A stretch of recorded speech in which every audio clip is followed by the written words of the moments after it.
মা গো, খুব ভোরে আজ ঘুম ভেঙে গেল।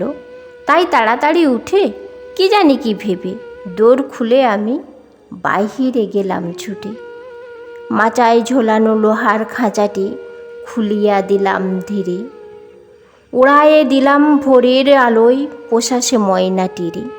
ভাবি নাই আগু পিছু, ময়না ওড়ায় বলো বলো মাগো, দোষ কি করেছি কিছু মাগো?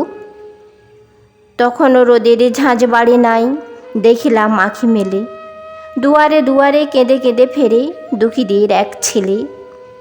গায়ে জামা নাই, কেঁপে মরে তাই পৌষের হিমবায়ে। আমার গায়ের চাদরখানি রে জড়ালাম তার গায়ে। ভাবি নাই আগু পিছু, আমার চাদর তারে দিয়ে মাগো, দোষ কি করেছি কিছু?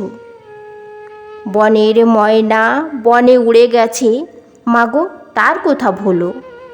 আমাদের তাতে ক্ষতি নাই কিছু, ও ঢের লাভ হলো। দুঃখীর ছেলেরে চাদরে দিয়েছি মাগো, সেই কথা শোনো। আমার চাদর দুইখানি আছে, ওর কাছে নাই কোনো। ভাবি নাই আগু পিছু, দোষ যদি হয় মাথা পেতে নেব, শাস্তি যা দেবে কিছু।